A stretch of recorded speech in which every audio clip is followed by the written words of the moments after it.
Thanks, Medic. Do you remember our late night walk in the snow, -10, for about an hour and a half? That's the one, yeah.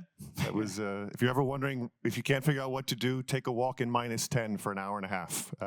You might figure something out. Thanks, Midik. I'm going to tell you a story. Might scare you, but I hope that it'll also inspire you. Can I get my thing up there? So, not yet. The year was 1996. I was 19 years old and about to embark on what I thought would be my greatest learning, my greatest challenge of my life, trying to become an Austrian ski instructor. I was in Kaprun, Austria for 7 and 10 days of instruction, twice a day skiing, and once a day theory, and all in Austrian German. For those of you who know German, Austrian German is a little bit different. It was quite challenging because they said things like Sommer alle da. Does anybody know what Sommer alle da means in Austrian? It means sind wir alle da. That's what I had to learn. Out of 150 students, just 50 passed. I was one of them. And amazingly, I became an Austrian ski instructor, one of my crazy friends. I was in Saalbach Hinterglemm for 2 full seasons, a couple short seasons after that. But I made some of the closest friendships of my life. And those friends would later help me through the scariest period in all my memories. Fast forward to the 6th of March, 2022, when I would truly embark on my greatest challenge and my greatest learning, and once again on skis. I was in Brixental, Austria, when I had a freak ski accident. I was going at high speed on piste, not off-piste, I want to be clear on that. When I went into an area where I expected to find rough, ungroomed snow, and instead I found no snow, just rock. I tumbled and smashed my body again and again and again and again on the rock and frozen earth. My kids were there and saw me, including this one. My wife arrived just in time to see me being loaded onto a helicopter. I was intubated and put into a coma where I stayed for 3 weeks. I had broken 17 bones, but probably had double that many cracks throughout my whole body. Even the Innsbruck trauma staff were shocked to see that many cracks in one CT scan. I had broken my neck, my shoulder, my scapula, my upper arm, basically all the ribs on the left side, and I had shattered my legs into pieces. Femur was broken in half twice, both fibulas, both tibulas, and my ankles were in pieces. Believe it or not, this was not even the biggest problem. That came a couple days later when they were alarmed to discover a life-threatening infection raging through my body, and they didn't know why or from what. Luckily, they soon discovered that I had perforated my intestine, perforacja streva, and it was leaking and about to kill me. They did an all-night emergency surgery, saved my life. The day after that, though, they found a hole in my lungs and my lungs collapsed. 2 days after that, I got pneumonia. They had to vacuum my lungs. The day after that, I got pneumonia again, and all of this while in the coma. When I woke up, I was paralyzed on my left side. I had nerve damage in my neck, my shoulders, my arms, and my legs, and I had burst a disc in my spine. My previously athletic, muscular body that had helped me excel through dozens of sports had been reduced from about 82 kilos to 55 kilos. I had to learn how to sit, how to stand, how to walk, how to eat again. It was not fun, it was not easy, but believe it or not, throughout most of it, I was actually in a pretty good mood. What I figured out later was that while what I went through was horrible and tragic, I did indeed learn. What I experienced and how I got through it, I found out could be very valuable and applicable to many forms of falling. And when I analyzed my journey, I perceived 3 distinct stages that I went through that really helped me come out on the other side with my smile still intact and metal-free, unlike the rest of my body. The first stage, surprise, surprise, I call falling. Because at the end of the day, that's what I did, right? I fell. And we all fall or will fall at some point. In most countries, falling or failing is frowned upon. In some, like the States, it's slightly more acceptable, but nowhere do we teach people a good way to fall. You know, an acceptable way to slide into burnout, nosedive into depression. And learning to fall isn't important just for tragic physical events like I went through. It's probably even more important for the stress you go through in a big project, trying to get a better grade, a problem at home, or in your first job. But how do we typically plan for falling? When I've asked people, the best I've heard, don't fall. That's the best I've heard, which is really nice, but obviously they've forgotten the wise words of Mike Tyson when asked about his plan for his upcoming fight against Evander Holyfield, not Jake Paul. And he said, everyone's got a plan until you get punched in the mouth. Or fall, I would add. So don't fall doesn't really help us. And despite that, every time I go for a round of golf and I'm warming up beforehand, I very rarely go into the bunkers to practice hitting out of the sand because honestly, it's hard. So I usually spout off the stupid joke to my playing buddies that my strategy for the sand for today will be to not go in it. Totally stupid, but this is exactly how most of us treat the concept of falling. We act like it doesn't exist. We act like it won't happen to us. Or worse, we try and heed the teachings of our parents, follow our parents' guide, and simply don't fall. And if we do, we're usually taught, climb your way back up as fast as you can. But have you ever seen somebody who's about to fall, even on the streets or a friend, and everyone around you can see this person's about to fall? Like, what are you doing? Anybody know who this is, by the way? Femke Bol, famous Dutch runner. Femke was running the Budapest World Championships, men's and women's mixed 4x400 meter relay. And with 5 meters to go, she started to fall. Now, when you're in this moment, you have two choices. You either position yourself to roll with it, get up and keep going, silver, bronze medal maybe, or you stick your leg out and just think, nah, I can fight it. Femke chose to stick her leg out. She fell flat on her face. No silver, no bronze, disqualified. Now, don't get me wrong, I think there's a time and a place for fighting, and for fighting really, really hard. I just chose to reserve my fight until after the fall, and I think it saved my life. So during my fall, I took quite a contrarian position. During my fall, I didn't try and stop myself. I didn't struggle or oppose against the forces that were working on me. I actually relaxed a little, and I let myself fall. I actually remember the whole thing very well, and I was concerned for a long time if I should tell anyone, considering what I put my family through. But the doctors told me my fall could have easily been catastrophic or fatal, and it wasn't. And I think a major reason for that is the fact that I gave in. I didn't give up, I gave in. There's a big difference, and I'll define it for you very quickly. When you give up, you stop trying to do something because you're not having success at it. When you give in, you stop trying to fight or resist. And sometimes when we're falling, I think there are absolutely circumstances where we should relax a little and give in. That's what I mean by learning to fall. And amazingly, I used to even teach my students as a ski instructor how to fall. At the beginning of every course, I would show them, if you fall, here's how you not, smash into 20 other people. And officially, there is a way to fall called the PLF, the parachute landing fall. I'll never have to learn that, hopefully. Taught to people who, fall out of the sky. Unfortunately, I think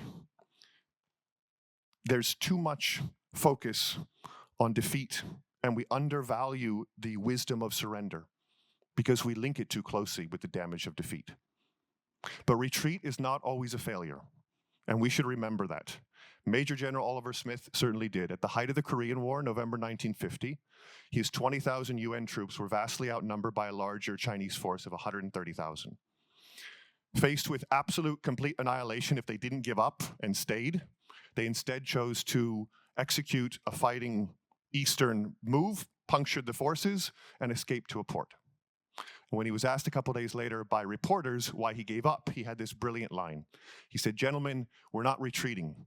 We're merely advancing in another direction." This is beautiful. I use this all the time now. This just proves the point that by yielding at the right times, you allow yourselves to not needlessly fight the unwinnable, and instead you can advance in a new direction. This is what I think helped me not struggle so much as I came out of my coma. and entered the second stage, accepting. I'm still not sure why, but as I came out of my fentanyl, oxycodone, opioid slumber, I was actually pretty okay, considering I woke up paralyzed with 10-centimeter screws drilled into both of my legs, about 15 of them. I wasn't in a great mood, don't get me wrong, but I never went down any dark holes for a long period of time. And my only explanation for it is that I simply accepted my discomfort. Unfortunately, I think there's a major epidemic in the world in the last 20 or 30 years, and it's a serious fear of discomfort. We seem so concerned with it. Even slight discomfort, like taking on a bigger project, eating healthier food, focusing on what we deep down know we should focus on, that we're willing to take crazy shortcuts to avoid it. And don't even get me started on the biggest discomfort of them all, boredom. Boredom seems to be something that we're terrified of. We're terrified to be bored, and we will rather risk our lives to avoid boredom. Here I'm talking even about texting and driving. Texting and walking, unfortunately, is dangerous nowadays. Texting and skiing, if it exists, they should do a 30-minute session with me first. The funny thing about discomfort, of course, is that you don't even have to wait for it to happen to you. There's plenty of healthy and successful people that seek it out all the time. You know these crazy people who wake up at 4 a.m., 5 a.m., going for a 10-kilometer run every day? Does anybody do that here? Okay, I'm glad you. I would say you're lying anyhow. Do you think they like waking up at 4 a.m. and going for a run? They don't. I guarantee you they don't. But the reason they do it, it's clear. Just watch that YouTube Rise and Shine commercial. They have a great line where they say, you listen to the voice that says there's a reason you set the alarm in the first place last night. So can we lean into the discomfort a bit? I think we should. I think only then will we understand and accept these periods for what they truly are. Friends, not enemies. Once again, these periods are friends, not enemies. Because this is where all the gems lie, the gems of gratitude. And how are most gems formed? Like diamonds? Diamonds are not formed under easy circumstances. They're formed 120 kilometers below the surface of the earth at 900 degrees Celsius, and they take 1.2 million years to make. So embrace the suck, and you'll have better luck. That's my line, by the way. I still don't have the copyright on it. Look, I was horizontal for 2.5 months. I didn't shower, I think, for 3 months. I used to say I lost 30% of my hair. My wife has informed me it was more like 60% of my hair. And believe it or not, my fingernails actually stopped growing. I found it out only months later when I was looking at them and saw this strange line. It's called Bow's lines. It's when your body is not sure you're going to make it, so it kind of stops everything that it doesn't deem important. I guess fingernail growing is not important. In my case, it wasn't. And yet, when I woke up, when I got going, the first time I was able to sit up and hold my own head, because I couldn't do that before, without getting nauseous, I was the happiest person in the whole hospital. The first time I could turn over off my back, because I got decubit, bed sores that were eating through my skin and bone. It was extremely painful. When I could get off the back 15 degrees, every visitor got a demonstration. And the first time I went to the bathroom without a single hospital employee helping me, my wife got an ecstatic phone call. Luckily, it was a phone call, not a video call. That would have been kind of weird. I used the time I had. And because my bed didn't change and all the other beds did, I had a lot of time. Yeah, because I was there for so long, every 2 or 3 days, there was another guy or a couple guys coming in. So I became the de facto elderly statesman supervisor patients. I was kind of coaching the new guys on what the best days for food were. Wednesday was usually schnitzel, fantastic. Who the worst nurses were. 80% of them, not great, but good. And how to not watch black and white Czechoslovenska television on the weekends, because I almost killed myself one time when somebody else had the remote. I never made that mistake again. Look, I used my mouth. I talked to people. I found out where they were from, how long they had been in the hospital, and how many patients' butts they wiped per day, and if mine was the cutest, which I actually asked one of the nurses one time. Her answer did not please me. I found gratitude, lots of gratitude for all of these moments, even the shitty ones, no pun intended. And I found out something personal, deeply personal, about accepting. So when I was 8 years old, my parents got divorced. I was 85, I believe. I'm saying my age now. And I was close to my mom and my dad, but I was probably a little bit closer to my dad. He was kind of my rock. And unfortunately, in 2004, he passed away all of a sudden one afternoon. And over the next couple of years, my mom tried to kind of move into that place and take on that rock relationship. And I simply wouldn't let her into that. I don't know why. We've always had a very good relationship, but probably some pent-up childhood trauma that just wouldn't let me go there. Then one day, through cloudy, confused eyes in Innsbruck, I came out of my coma, and the first face I saw was my mother's. The one who had given me my first life was there as I started my second. And over the next couple of weeks, when I was confused as to what was going on, what day it was, what city I was in, and what time it was, that's usually what I asked, my mom became my basis for reality. And she would come at 3 o'clock every day and then go back to her hotel for 23 and a half hours until she came back at 3 o'clock to spend her 30 minutes, where she would run her fingers through my hair and tell me that everything was going to be okay. And in those moments, my mom became my rock, and she is till today, and I've accepted her as such. The key for me was that without this stage, I could have ended up stuck or angry. If you don't allow yourself to find gratitude during the accepting stage, you may find something much worse. Because when we accept, we allow ourselves to naturally flow into the final stage, which is evolving. A lot of people, and even me when I was thinking about this concept, would usually call this the return or the recovery. But that's not always true. For many people, it's truly evolving into something new. You're climbing a new mountain, not the same one you fell down. You're in a new relationship, not the same one that took you to that dark place. For some people, it might take a few days. For others, it might take a few years. That really depends. The only thing that's for certain is that your progress won't always be at the same speed. I found that out the hard way a couple times. The first one was when they brought me to Beroun from Motol to the rehabilitation hospital, and they brought me in horizontal. But I had just started walking my Vichy Chojitko, which I was very proud of, and Aleš, my physiotherapist, on the very first day in Beroun, he said, okay, if you want to, you can show me. And I said, I do want to show you what I've done. So very first day in the big room, I got up. I took about 2 or 3 pretty ugly steps, and I had that familiar sensation. My head started to spin. Now, in a past life, before I did this, needles bothered me, blood bothered me, and I would faint. So I knew I was about to faint. I yelled at him to lay me down. As I looked up, I see my main doctor, Alece, who's just come in the room and is watching me fall over. And as I'm looking up above me again, I see 8 or 9 other physiotherapists all staring down at me. I was mortified, embarrassed, and angry at the same time. And everywhere I went for the next month, there was always somebody dragging a wheelchair behind me. Oh, it's Blake, get the wheelchair. Pissed me off.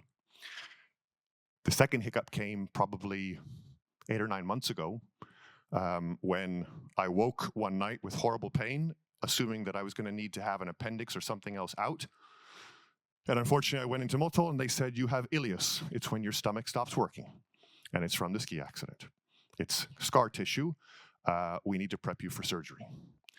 I was not pleased about that. Before they did that, they stuck a tube into my nose, down my throat, and into my stomach, and they let me kind of live like that for 2 days. Not comfortable at all, but no surgery. That was the good news. I somehow thought that my evolution would be like a video game, at least the ones that I played as a kid, where when you get to a certain level, you can pause your place and not get sent back to previous levels. But that's bullshit. Your evolution won't be in a straight line in any direction. That's why it's called evolving. And let's be honest, life is not a straight line. Life has curves, and we should enjoy those curves. And I definitely did. I enjoyed all those key moments. I remember the first day I came home. It was hard in some ways after 5 months. It was hard because I wanted to come home, but I was terrified at the same time. My first day in the office was a big one. The first time I got out of my wheelchair, gave up my crutches, and the very first Christmas, that was a huge day. The very first present we opened, or that I opened on Christmas morning, was this creation by my youngest son, representing his view of my evolution. And I remember that there was no dry eyes in my house that morning. Nevertheless, people will probably ask you or tell you, as they do with me, is everything okay now? You look the same. But I'm not. I've evolved, as have we all. And I may not be paralyzed anymore, but I still have lots and lots of limitations. You just don't see them. My gratitude, though, it leads me to live and to live fully. Now, granted, if I were 25 instead of 48, I might feel a little bit differently about it. If I wanted to be a world-class golfer or a world-class distance runner, I might be a bit more frustrated than I am today. But I've always wanted to be world-class at loving life.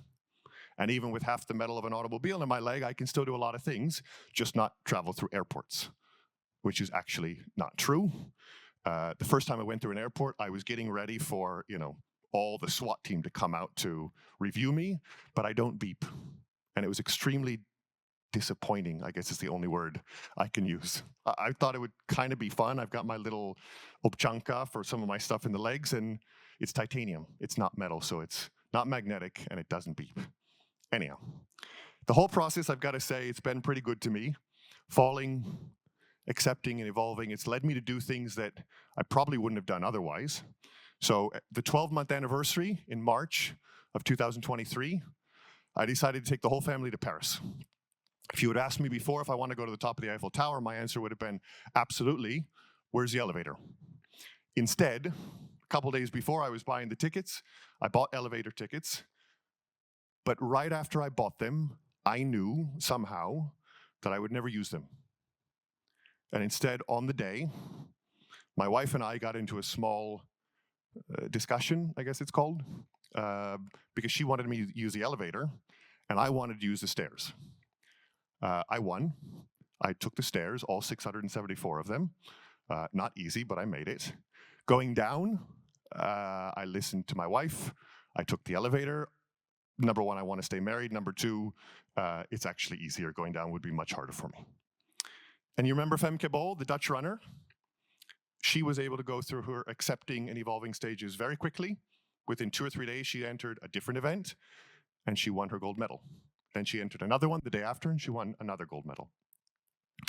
And me, I'm looking more for golds wherever I can get them, but I'm also happy with silver and bronze, even participation trophies. Participation trophies in various sports, including skiing. I always knew I would ski again. Even when I was in the hospital, I knew I would do it again.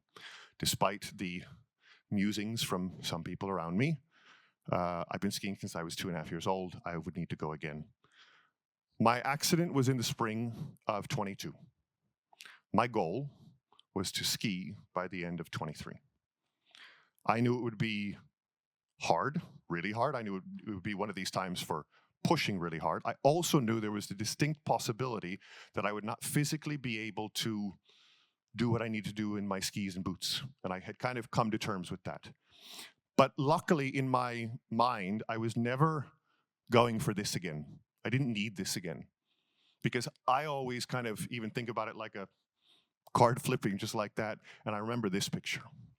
I remember when I took this picture, this was my first time outside in 4 months. And I knew that I would be extremely grateful for whatever performance my evolution delivered. What I wasn't prepared for, though, I have to say, was the feelings of joy, hope, elation, excitement, life that I felt when, on the 28th of December, 2023, I did this.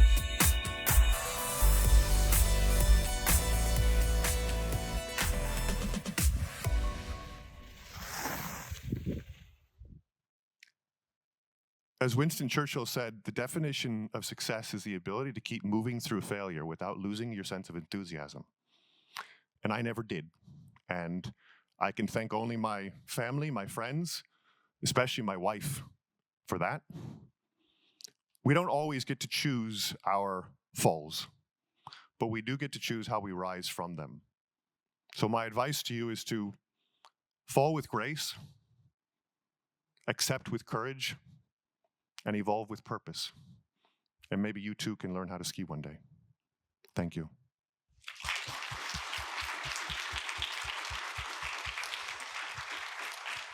Thank you, Blake. Thank you. I still have a question for you. Go ahead. What you do today, actually? What is the other thing, and what you would how would you guide the students? Because they have 1 year to go, maybe some of them 2 years to go. What else would you? Before I get to that, if I can just ask if there's any questions about this, just so I don't immediately get in, because I can switch into business really quickly and then I'll maybe forget it. Does anybody have any deeply personal questions that you'd like to ask me about this? I'm originally American, so I'm an open book. Any questions? Comments? Scary thoughts? No? I think they are they are nervous about who will be the one next on the stage. So what I do is I do recruitment and HR tech for all sorts of international companies, from banks and industrial to tech firms, consumer goods companies. I have a company called Good Call with 140 people, and we focused on how to recruit and place the best people into the best companies, which, by the way, is not always only one group of companies that are the best. Sometimes the best people need to be in different sorts of organizations. So we focused on HR technology and AI tools in the last 18 months. And a lot of the projects that we do are big volume recruitment for large names, but also mid-sized Czech companies that want to take over the world. That's what we do. Any questions about the future and your future? I can tell you a little bit about what I see, especially in young people, is that one of the key skills that you need to focus on, that I can tell you from the industry perspective, are your soft skills and the ability to communicate. Curiosity and analytical thinking will take you farther than tech skills and coding. However, the combination of them is fantastic. So don't forget those soft skills.